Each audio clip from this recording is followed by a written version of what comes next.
What's going on, guys? Unknown Player here, and today, as expected, we've got a lot to talk about. So Bungie posted their big development update detailing all the stuff they're working on, basically. So in this video, we'll be summarizing it, picking out the good bits, and also giving my own thoughts as we go through. I won't be reading it word for word because there's quite a lot in there.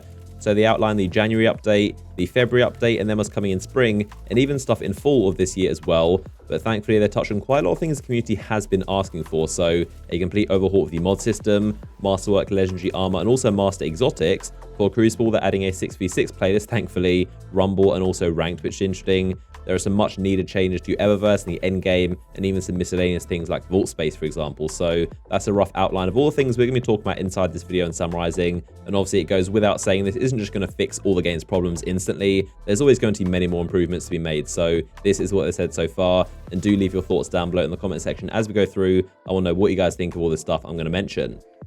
So let's begin talking about Eververse events, seasons, and XP rates as well. Some pretty interesting stuff here, beginning with Eververse. So they said they recognize the scales are tipped way too far towards test at the moment, and Eververse was never intended to be a substitute for the end game content. So these are some of the changes they're making. They're basically going to be shifting the balance of new content to be inactivity rewards as opposed to just bright engrams. This includes ghosts, sparrows, and ships. So the stuff only found previously in bright engrams is now going to be inside actual activity reward pools. Now, speaking of those, bright engrams are also going to have a direct gameplay path to earn, which is, again, very much needed. And you can actually grind to get these engrams as opposed to just getting once in a blue moon every time you level up.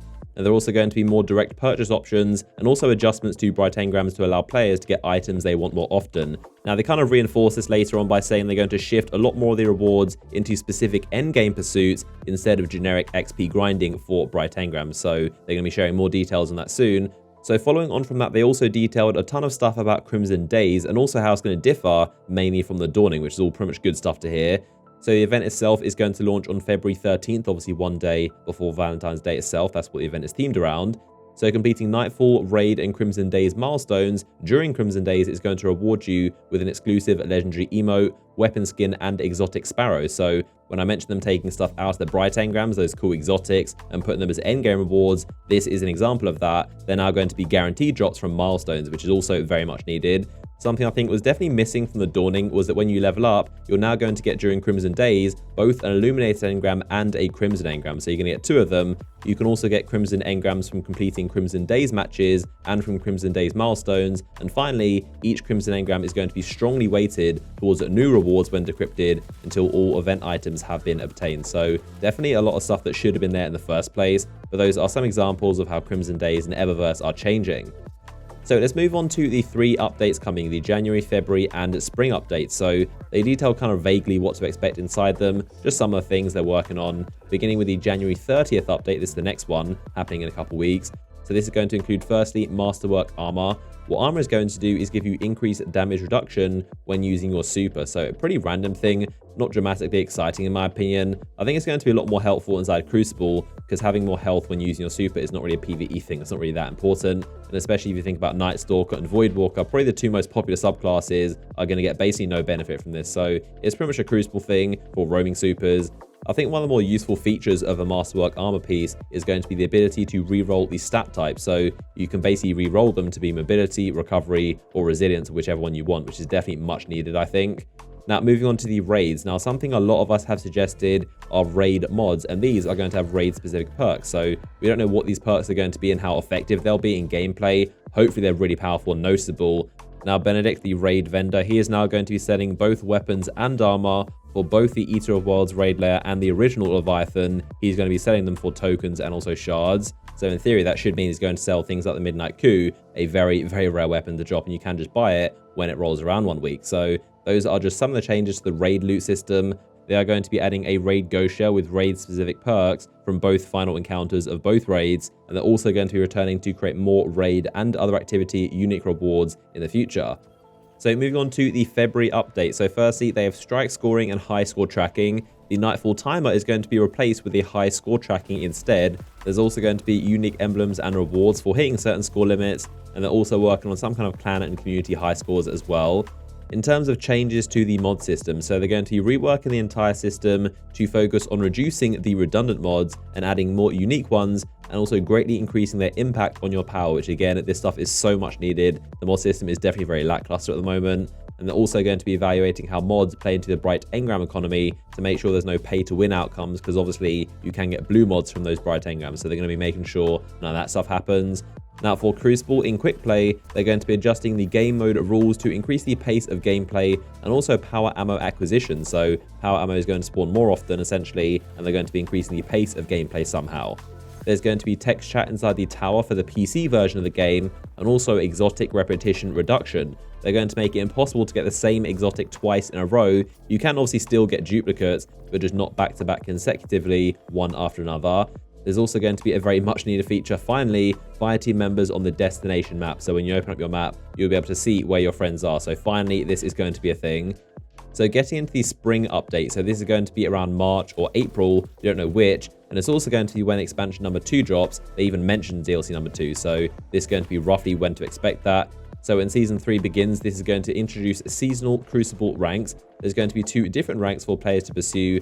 Valor, a progression rank that goes up as you win matches. The more you win, the more points you get. And Glory is the more hardcore one, and this rank is going to go up and down as you win and lose. So definitely a more traditional kind of competitive mode.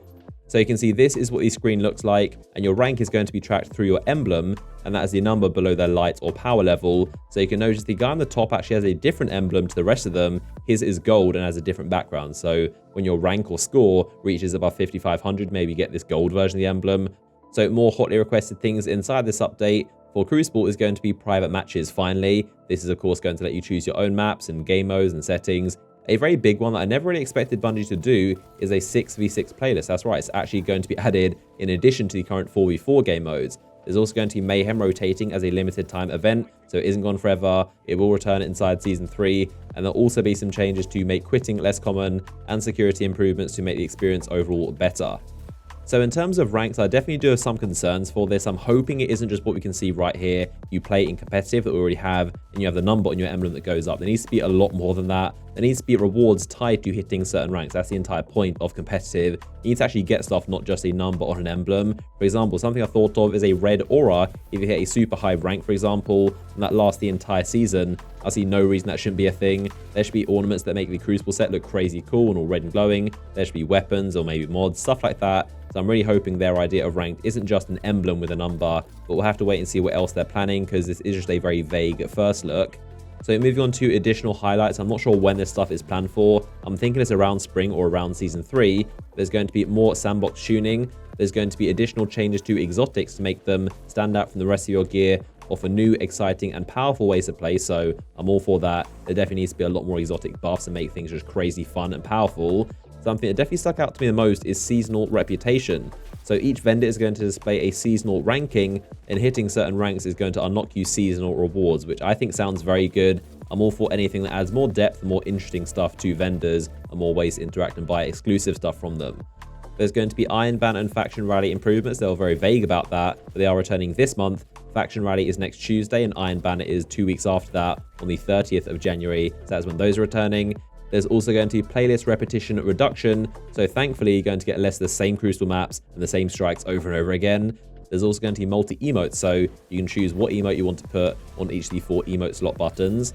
Now, a very weird one is going to be vault space, so they're targeting an additional 50 slots to your player vault, which I'm not sure if that means each of the 3 categories, but an extra 50 slots, which isn't that much, to be honest. That doesn't seem to fix the problem, but it seems they know that, and they said they don't believe adding more space is a complete solution. They're going to be actively working on other changes to reduce the load on your vault in the first place. So one of these is going to be adding an exotic accessory tab to the vault collections, and there's going to be basically a kiosk for exotic ships, sparrows, and ghosts, so they don't take up more of your vault space.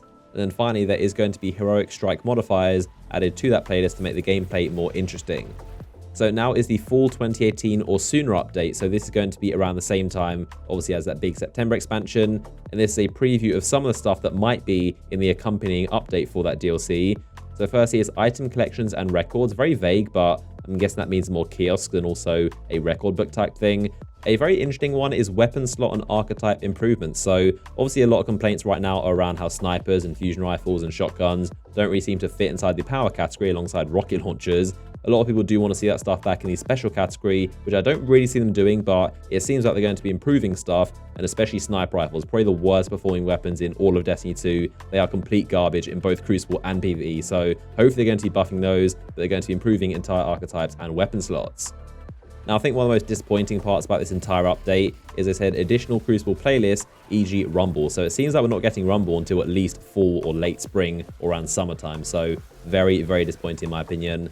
So they're also working on better clan rewards, Masterwork exotics, which sounds very interesting. I want to see what those look like. Pinnacle weapon and gear improvements. I have no idea what that means. Trials the 9 improvements. A very strange one is shaders and dismantling. So it seems we're going to have to wait until summer or fall just to be able to dismantle all your shaders in one bulk. So again, it's a very strange one. They're going to be looking at the future of guided games and also addressing solo versus fireteam matching. So there you go. That is everything they're working on for the summer or fall update. So like I said, a lot to get through, but that is an outline of things coming as soon as a few weeks and also some things all the way in fall of this year. So let me know what you think of all this stuff. In my opinion, I think it's pretty spot on with what I expected from this development update. I definitely wouldn't say I'm massively excited or disappointed either way with this stuff. It's pretty much what we asked for, and they're just getting around to doing it slowly. But I'm definitely most disappointed to hear that Rumble is not coming back anytime soon. I just don't understand why it's taken so long, but that has been my summary and thoughts on Bungie's development update. I want to know what you guys think down below in the comment section. Sound off what you like and don't like. I always love seeing what you guys think. If you enjoyed the video and want to help support the channel, then a like rating down below is always much appreciated. And if you want to watch another Destiny 2 video, you can click the image on screen. So hopefully you enjoyed this video, and I'll see you guys in the next one.